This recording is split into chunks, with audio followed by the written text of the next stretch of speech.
सर्वारिष्टनिवारणस्तोत्रम्। ॐ गणगणपतये नमः। सर्वविघ्नविनाशनाय सर्वारिष्टनिवारणाय सर्वसौख्यप्रदाय बालानां बुद्धिप्रदाय नानाप्रकारधनवाहनभूमिप्रदाय मनोवाञ्छितफलप्रदाय रक्षां कुरु स्वाहा। ॐ गुरवे नमः। ॐ श्रीकृष्णाय नमः। ॐ बलभद्राय नमः। ॐ श्रीरामाय नमः। ॐ हनुमते नमः। ॐ शिवाय नमः। ॐ जगन्नाथाय नमः। ॐ बद्रीनारायणाय नमः। ॐ श्रीदुर्गादेवे नमः। ॐ सूर्याय नमः। ॐ चन्द्राय नमः। ॐ भौमाय नमः। ॐ बुधाय नमः। ॐ गुरवे नमः। ॐ भृगवे नमः। ॐ शनीश्वराय नमः। ॐ रावे नमः। ॐ कुच्छनयकाय नमः। ॐ नवग्रहरक्षा कुरु नमः। ॐ मन्नेवरन् हरिहरादय एव दृष्ट्वा दृष्टेषु येषु हृदयस्वां त्वयं तोषिमेति विवीक्ष्यते न भवता भुवि येन नान्य कस्मिन्मनो हरति नाथ भवान्तरेऽपि। ॐ नमो मणिभद्रे जय विजय पराजिते भद्रे लक्ष्यं कुरु स्वाहा। ॐ भूर्भुवस्वः तत्सवितुर्वरेण्यं भर्गो देवस्य धीमहि धियो यो नः प्रचोदयात्। सर्वविघ्नं शान्तं कुरु स्वाहा। ॐ ऐं ह्रीं क्लीं श्रीबटुकभैरवाय आपदुद्धारणाय महानश्यामस्वरूपाय दीर्घारिष्टविनाशाय नानाप्रकारभोगप्रदाय मम सर्वारिष्टं हन हन पच पच हर हर कच कच राजद्वारे जयं कुरु व्यवहारे लाभं वृद्धिं रणे शत्रुन् विनाशय पूर्णा आयुः कुरु श्रीप्राप्तिं कुरु। ॐ फट् स्वाहा। ॐ नमो भगवते वासुदेवाय नमः। ॐ नमो भगवते विश्वमूर्तये नारायणाय श्रीपुरुषोत्तमाय रक्ष युग्मदधिकं प्रत्यक्षं परोक्षं वा अजीर्णं पच विश्वमूर्तिकान् हन ऐकान्निकं द्वान्निकं त्रान्निकं चतुर्हन्निकं ज्वरं नाशय चतुरग्निवातान् 18 शयान् रागान् 18 कुष्ठान् हन सर्वदोषं भञ्जय तत्सर्वं नाशय शोषय आकर्षय मम शत्रुं मारय उच्चाटय विद्वेषय स्तम्भय निवारय विघ्नं हन दह पच मथ विध्वंसय विद्रावय चक्रं गृहीत्वा शीघ्रमागच्छागच्छ चक्रेण हन हन पाविद्यां छेदय छेदय 84 चेटकान् विस्फुटान् नाशय नाशय वात शुष्क दृष्टि सर्प सिंह व्याघ्र द्विपद चतुष्पद अपरे बाह्यं ताराभिः भव्यन्तरिक्षम् अन्यान्यव्यापि केचिद् देशकालस्थानं सर्वान् हन हन विद्युन्मेघ नदी पर्वत अष्टव्याधि सर्वस्थानानि रात्रिदिनं 84 वशय वशय सर्वोपद्रवनाशनाय परसैन्यं विदारय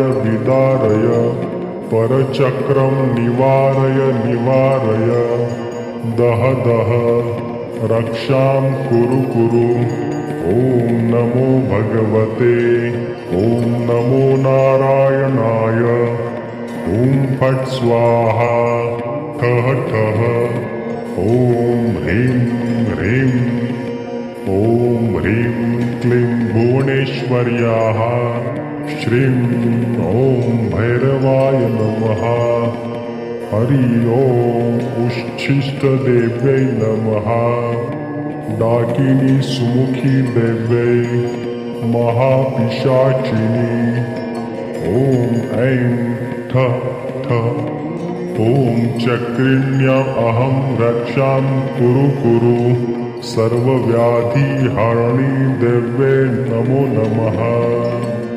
सर्वप्रकारबाधाशमनमरिष्ट निवारणं कुरु कुरु फट् श्रीं ॐ कुब्जिका देव्यै ह्रीं ठः स्वाहा शीघ्रमरिष्टनिवारणं कुरु कुरु शाम्बरी क्रीं ठः स्वाहा शारिका भेदा महामाया पूर्णम् आयुः कुरु हेमवती मूलं रक्षा कुरु चामुण्डायै देव्यै शीघ्रं विघ्नं सर्वं वायुकफपित्तरक्षां कुरु मंत्र तंत्र यंत्र कवच ग्रह पीडा नडतर पूर्वजन्म दोष नडतर यस्य जन्म दोष नडतर मातृदोष नडतर पितृदोष नडतर मारण मोहन उच्चाटन वशीकरण स्तंभन उन्मूलनम भूत प्रेत पिशाच जात जादू टोना शमनं कुरु सन्ति सरस्वत्ये कंठिका देव्ये गल विस्फुटकायै विक्षिप्त शमनं महान ज्वर क्षयं कुरु स्वाहा सर्वसामग्री भोगं सप्तदिवसं देहि देहि रक्षां कुरु क्षण क्षण आरिष्टं निवारणं दिवस प्रति दिवस दुःखहरणं मंगलकरणं कार्यसिद्धिं कुरु कुरु हरि ओम श्रीरामचंद्राय नमः हरि ओम भूर्भुवस्वः चंद्रतारा नवग्रह शेषनाग पृथ्वी देव्यै आकाशस्य सर्वारिष्ट निवारणं कुरु कुरु स्वाहा ओम ऐं ह्रीं श्रीं बटुक भैरवाय आपदुद्धारणाय सर्वविघ्न निवारणाय मम रक्षां कुरु कुरु स्वाहा ओम ऐं ह्रीं क्लीं श्रीवासुदेवाय नमः बटुक भैरवाय आपदुद्धारणाय मम रक्षां कुरु कुरु स्वाहा ओम ऐं ह्रीं क्लीं श्री विष्णु भगवान मम अपराध क्षमा कुरु कुरु सर्वविघ्नं विनाशय मम कामना पूर्णं कुरु कुरु स्वाहा। ॐ ऐं ह्रीं क्लीं श्रीबटुकभैरवाय आपदुद्धारणाय सर्वविघ्ननिवारणाय मम रक्षां कुरु कुरु स्वाहा। ॐ ऐं ह्रीं क्लीं श्रीं ॐ श्री दुर्गा देवी रुद्राणी सहिता रुद्रदेवता कालभैरवसह बटुकभैरवाय हनुमान सह मकरध्वजाय आपदुद्धारणाय मम सर्वदोषशमाय कुरु कुरु सकलविघ्नविनाशाय मम शुभमाङ्गलिककार्यसिद्धिं कुरु कुरु स्वाहा। ईश विद्या महात्म्यं च पुरा मया प्रोक्तं ध्रुवम् शमक्रतो तु हन्ते तान् सर्वाच्च बलिदानवाः। यपुमान् पठते नित्यम् एतत् स्तोत्रं नित्यात्मना तस्य सर्वान् हि सन्ति यत्र दृष्टिं गतं विषम् अन्यदृष्टिविषं चैव न देयं संक्रमे ध्रुवम्। संग्रामे धारयेत्तम्बे उत्पाता च विसंशयः सौभाग्यं जायते तस्य परमं नात्र संशयः। द्रुतं सद्यं जयस्तस्य विघ्नस्तस्य न जायते किमत्र बहुनोक्तेन सर्वसौभाग्यसम्पदा लभते नात्र सन्देहो नान्यथा वचनं भवेत्। गृहीतो यदि वा यतं बालानां विविधैरपि शीतं शमुष्णतां याति उष्णः शीतमयो भवेत्। नान्यथा श्रुतये विद्या पठति कथितं मया भोजपत्रे लिखितयन्त्रं गोरोचनमयेन च इमां विद्यां शिरो बद्ध्वा सर्वरक्षा करोतु मे। पुरुषस्य वाथवा नारी हस्ते बद्ध्वा विचक्षणः विद्रवन्ति प्रणशयन्ति धर्मस्तिष्ठति नित्यशयः। सर्वशत्रुरधो यान्ति शीघ्रं ते च पलायनम्। इति श्री भृगु ऋषिकृतं सर्वारिष्टनिवारं स्तोत्रं सम्पूर्णम्।